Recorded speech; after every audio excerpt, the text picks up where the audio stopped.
Well, welcome to class. Today we're going to start you on your journey of learning how to program in Python. Today's lesson is fairly straightforward.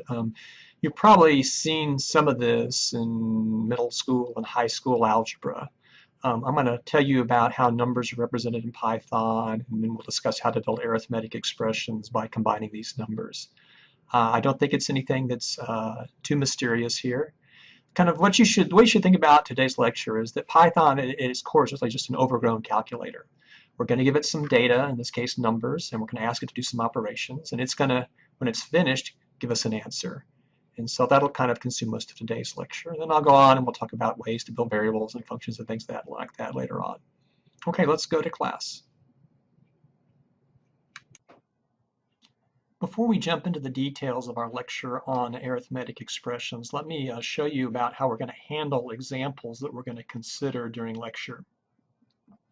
So here I have a Code Sculptor window sitting, and it's got the example we're going to consider here. This is actually the completed example. I'm going to walk through it and fill in all the Python expressions dynamically so you can see how I do it. But the critical thing is we're going to make that file available to you. It's going to, in the break between this segment of video and the next, we're going to pop up a URL that you can click on, and it will take you to this file inside Code Sculptor. And you can kind of see up here, there's actually a naming convention we have. It's always codesculptor.org. We put a hash mark with examples, and then afterwards we'll have the lecture name.py. You don't have to remember that. The link will be here. You can click on it, pull it up, and you can play around with it either during the video or after the video is over. So let's talk about numbers and arithmetic expressions in Python. So there are two kinds of numerical data types in Python. They're integers, think of kind of signed whole numbers, and they're floats. Think about those as kind of a way to represent decimal numbers with some finite precision. So we can just type in examples of this very easily into Python. So we could say print 3 or -1 or maybe 3.14159 or -2.8. And if we click run, well, out comes these numbers printed out in the console. There are two Python functions that allow us to convert into these data types. There's a function int that takes a piece of data and converts it into an integer. This will work on floats, and you'll see it'll work on strings and other things later on. And there's a function float that will take a piece of data and try to convert it into a floating point number. Let's just focus on int for now because it's kind of interesting. So we could try to see what int does when we apply it to various floating point numbers. So let's apply it to 3.1, and maybe take the int of 3.7. and the int of -3.1 and the int of -3.7. And the reason I'm doing this is because I want to kind of figure out kind of what whole number float converts a decimal number into. I mean, int converts a decimal number into. So if you see in this example here, all of these numbers, when we apply int to them, what we really do is we just take everything to the left of the decimal point and we throw away everything to the right of the decimal point. So for example, this doesn't round. It just kind of strips off everything on the left-hand side of the decimal point. If we take the float of an integer, it's actually boring. It's we just say float of maybe 3 or float of -7, and what we can see is that, well, it gives back what we expect, 3 and -7. Now, you probably worked with integers before, but you may not have worked with floating point numbers. And the key distinction here is that a floating point number doesn't always represent a decimal number exactly. There's kind of a scene, if you're a fan of the old-time original Star Trek, where Dr. Spock terribly confuses the ship's computer by commanding it to compute pi to the last decimal digit.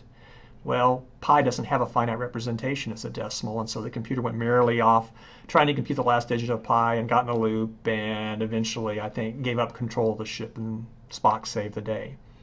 I'm going to show you a demonstration kind of to get you going here, to show you a little bit about how the limitation of Python representing a really high precision decimal numbers as a float. So what I've got done here is I've gone out and looked up on the web a 50-digit approximation of pi and a 50-digit approximation of the square root of 2. So I'm just going to put in a print statement from each of these and try to ask it to print out what it thinks this 50-digit approximation really is as a floating point number. So we're going to say print, and I'm going to copy here.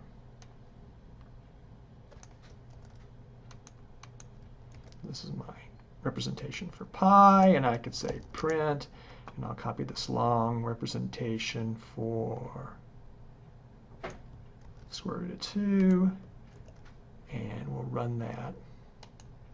And what you see is over here that in the console, Python printed out about a 15-digit approximation to both of those numbers. So it didn't take all 50 digits and store them. It stored about 15 decimal digits for each of these numbers. So when Python is doing calculations using floating point numbers, it doesn't store kind of an infinite representation. It stores a finite representation.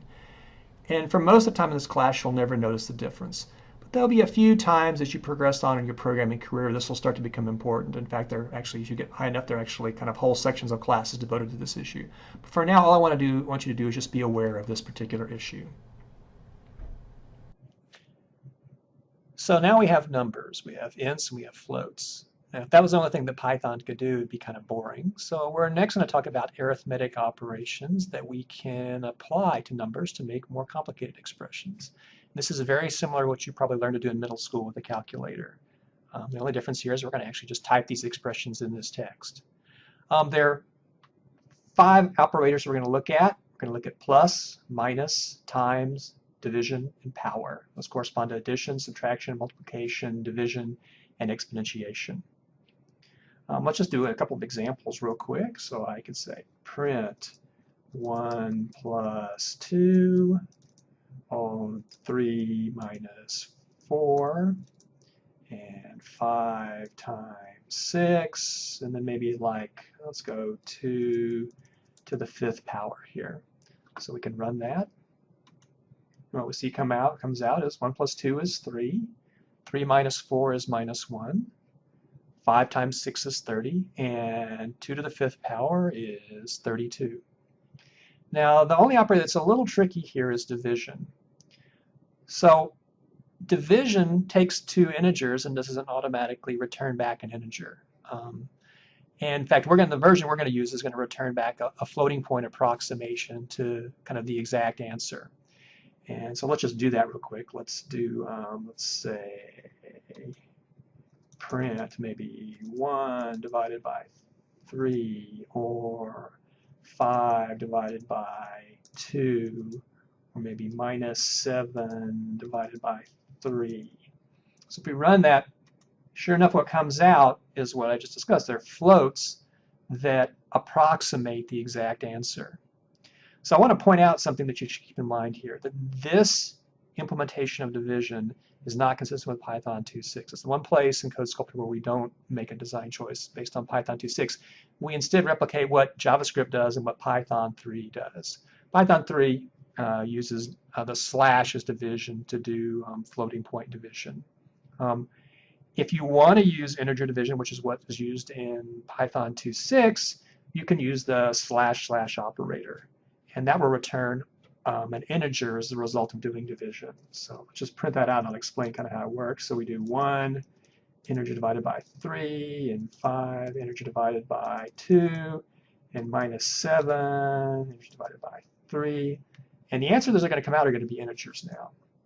And it's 0, it's 2, and it's minus 3.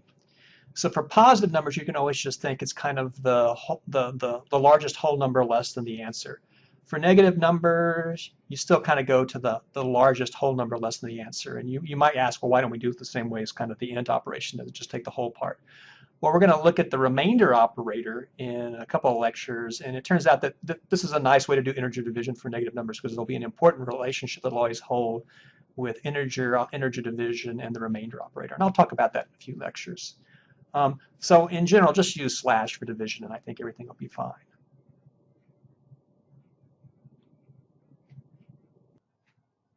So to finish off the lecture, we note that we've got the ingredients to do something interesting now. We have numbers and we have operations, and so we can combine these numbers and operations and make more complicated expressions. So what's an expression? Well, it's either a number or it could be two expressions combined with some kind of binary operator, an operator that takes two inputs, something like times or plus. Now, to be technically correct, you can actually build expressions using unary operators. The only one that you know about is minus. You can just take the negative of an expression. So let me show you some examples of building more complex expressions using binary operators. So I could print out, let's see, 1 plus 2 to the third, or 4 minus 5 divided by 6, or maybe 7 times 8 plus 9 times 10. So if we run that, what do we see over here? Well, let's see. 1 plus 2 to the third, that's 1 plus 8, that's 9. 4 minus 5/6, that's, let's see, 5/6 is 0.833333, so it's 3.16666.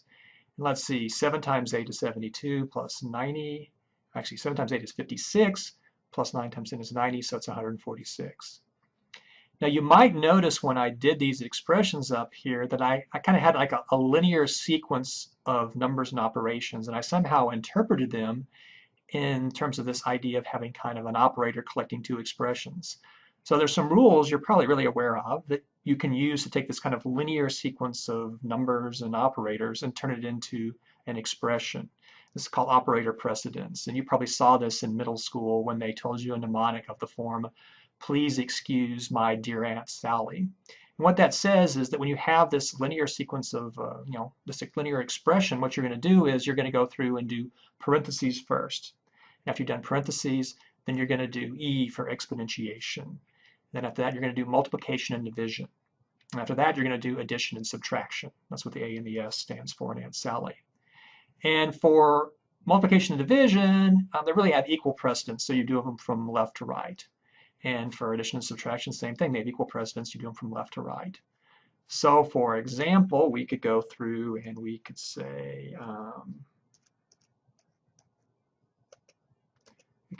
print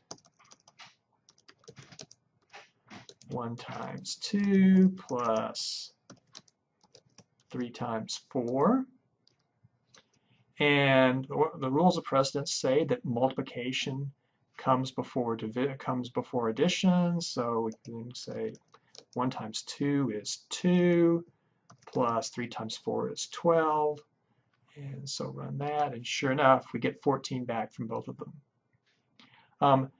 Note that if you would like to override this and do this in a different order, you can always use parentheses. So we could say print 1 times 2 plus 3 times 4. And now the rules of precedence would say do the parentheses first.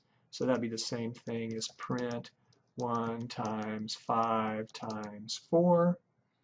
And we get 20 for both expressions. So I think that's probably pretty clear. I suspect you've done this before. So that's our lecture on arithmetic expressions. I hope you've got a little bit of an idea about how to start doing things in Python. I'll see you back in a little bit.